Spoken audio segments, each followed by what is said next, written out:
वो मर चुके हैं। तो उनका एक जो पाकिस्तानी जो कमांडर था, उसने अपने जवानों को आदेश दिया कि इनको रीचेक करो, इनमें से कोई जिंदा तो नहीं है। तो उनके पाकिस्तान के 2 सैनिक आए, आकर के हमारे जवानों के शरीर के अंदर गोलियां दागने लगे। तो मैं बेहोश था, लेकिन इतना बेहोश नहीं था कि उनको सुन ना सकूं या देख ना सकूं। तो जो मेरे सामने वाले साथी को जो सीने में आकर 4-4, 5-5 जो राउंड के ब्रस्ट मारे, डेड बॉडी ऐसे उछलती थी ऊपर की तरफ, सामने वाले को मारा, बगल वाले को मारा, मैं भी इस तरह से ऐसे पड़ा हुआ था। उसने फर्स्ट में यहां पर ब्रस्ट मारा, फिर मेरे पैर में 2 जगह पे मारा। उसको मैं देख रहा हूं कि धुआं निकल रहा है, लेकिन उस गोली की पीड़ा को चुपचाप पड़ा सहता रहा और उनको यकीन हो गया कि इनमें से कोई जिंदा नहीं। फिर बहुत गालियां दी, बूट की ठोकरें मारी।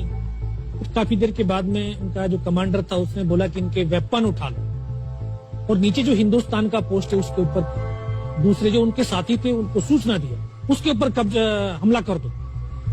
तो ये आवाज भी सुनी तो मुझे लगा कि यार आज तो मेरी पूरी टीम खत्म हो जाएगी। दोबारा से उसके साथी आए, पाकिस्तान के सैनिक आए और हमारे जवानों के शरीर के अंदर गोलियां दागने लगे। उन्होंने फिर उसी रोटेशन से गोली मारी। तो जब 1 कदम आगे गया तो उसने राइफल मेरी सीने की तरफ तानी।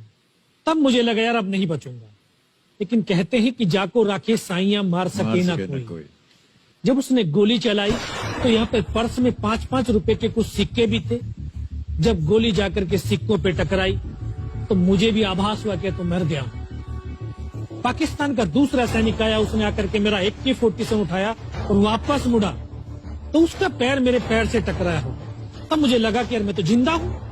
तब मेरे पास एक हैंड ग्रेनेड था, मैंने उसको पिन निकाली और उसको ऊपर ऐसे फेंका तो कोट के अंदर हुड लगे हुए, हुड के अंदर वो गिरा जी। तो तुरंत पीछे की तरफ मुड़कर देखा, पीछे तो कोई मूवमेंट था नहीं। तो जब तक वो ग्रेनेड को निकाल पाता, ग्रेनेड फट गया। यहाँ से उसका पूरा सर उड़ा और वो हमारे ऊपर आकर के गिरा। जो पाकिस्तान के दूसरे सैनिक थे उनमें खलबली मची कि इनमें से कोई जिंदा है, कुछ बोले जिंदा नहीं, नीचे से रिइंफोर्समेंट आ गई। तो उनमें खलबली मची। मेरा पास वही एक मौका था, मैंने दोनों हाथों से उसकी राइफल को उठाने की कोशिश करी, ये हाथ हिला नहीं। एक हाथ से राइफल उठाई, वहां से ब्रस्ट फायरिंग किया, 4-5 पाकिस्तानी सैनिकों को मौत की नींद सुला दिया। फिर बाएं हाथ से पलटा खाया, दूसरे पत्थर से 3-4 जगह से फायरिंग किया। तो जो उनका मोमेंटम था, जो हौसले थे, परस्त हो चुके थे, वो भाग खड़े। 2-3 मीटर गया, जाके देखता हूँ सामने उनके लंगर चल रहे हैं, उनका लिविंग टेंट बना हुआ, उनके जो हैवी वेपन का डिप्लॉयमेंट था वो सब कुछ वहां पे लगा हुआ। उस समय जहन के अंदर एक ही पागलपन था, अपने साथियों को बचाना। फिर मैं वापस धीरे धीरे रेंगता हुआ अपने साथियों तक आया। फिर मुझे लगा कि इनमें से हो सकता है मेरी तरह कोई साथी होगा, जिंदा होगा। उनको देखा, किसी का सर फटा हुआ था, किसी के फेफड़े निकले हुए थे। बहुत देर बैठकर रोया भी, फिर अपने आप को संभाला। चारों तरफ बर्फ ही बर्फ, पहाड़ी पहाड़। ये भी पता नहीं कि हिंदुस्तान किधर है, पाकिस्तान किधर है। 2.5 साल की सर्विस, 19 साल की उम्र, न उम्र का तजुर्बा न सर्विस का अनुभव। जाऊं तो जाऊं कहां। मैं बहुत 500 मीटर लगभग नीचे रोल करता हुआ आया और अपने साथियों जो नहीं चढ़ पा रहे थे दुश्मन की भारी फायरिंग की वजह से, वहां तक पहुंचा। फिर उनको उन्होंने मुझे पकड़ा, वो फर्स्ट एड दिया। फिर वहां से जो हमारे कमांडिंग ऑफिसर थे कर्नल कुशाचंद ठाकुर, फिर उनको सूचना दिया। तो ये लगभग 1:30-2 बजे का समय था। वहां से फिर कमांडिंग ऑफिसर तक मुझे ले जाया गया। फर्स्ट एड तो हुआ, लेकिन ब्लड इतना निकल चुका था कि दिखाई देना बिल्कुल बंद हो गया था। जब उनके पास पहुंचा तो उन्होंने बोला, बेटा मेरे को पहचानता मैं कौन हूं? बस अब आवाज सुनाई दे रही है। बोला, मैं तेरा कमांडिंग ऑफिसर कर्नल कुशालचंद ठाकुर। मैं, जय हिंद साहब, बहुत तेज सर्दी लग रही है। तो उनका जो लिविंग टेंट था उसमें के अंदर लेटाया, 3-4 स्टॉप जलवाए, थोड़ी सी गर्मी महसूस हुई। मैं, साहब थोड़ा सा पानी पिला दो। बोला, ठीक है पानी पिलाते हैं। तभी डॉक्टर साहब आए गए, उन्होंने ग्लूकोज की बोतल पिलाई, थोड़ी सी एनर्जी महसूस हुई। उन्होंने बोला, बेटा कुछ बता सकता हूं? मैं कहा, सब बता सकते हैं। तो उनको बताया कि सर ऊपर ये घटनाक्रम हुआ है और ये वहां की इंफॉर्मेशन है। तो लास्ट में उन्होंने बोला कि बेटा जवान की रिक्वायरमेंट क्या है? मैं कहा, सब जवान की रिक्वायरमेंट एम्युनिशन और फील्ड पट्टी की है। बोला, खाने के लिए नहीं चाहिए? सब भूख नहीं लगती। बस इतना कहते कहते तभी डॉक्टर ने कौन सा इंजेक्शन लगाया, फिर मुझे पता नहीं कहां पर। फिर होश आया 3 दिन बाद, देखा ऊपर पंखा चल रहा है। पता चला कि 92 बेस हॉस्पिटल श्रीनगर, और वहीं से मुझे बेस हॉस्पिटल दिल्ली रेफर कर दिया और 16 महीने तक उस हॉस्पिटल में मैं रहा। 16 महीने तक आपका इलाज चलता रहा? जी।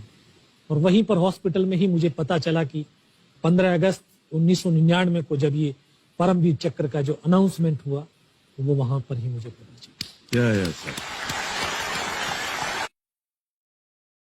2000 में मेरा ट्रांसफर मतनी हो गया।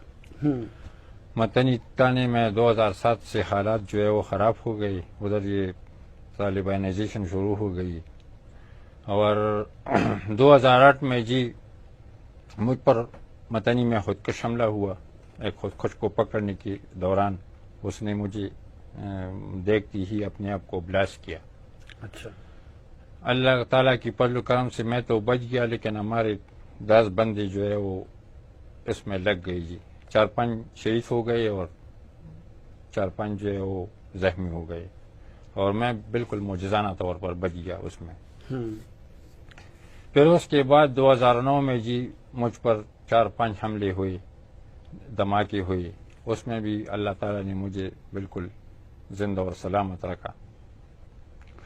फिर जी 2010 में सरबन में हालात ख़राब हुए तो अफसरों ने मेरा ट्रांसफ़र जो है सरबन कर दिया।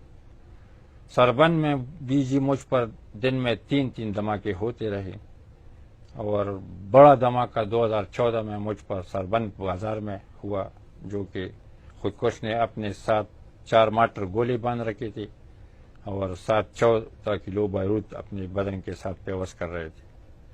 उसने मेरी गाड़ी के नीचे बैठ के अपने आप को ब्लास्ट किया, लेकिन अल्लाह ताला की फजल करम से मुझ पर एक खराश भी नहीं गया। मैं मुजज़ाना था और मुझे पता भी नहीं था कि मैं बख्तरबंद से किस तरह निकला और किस तरह नहीं।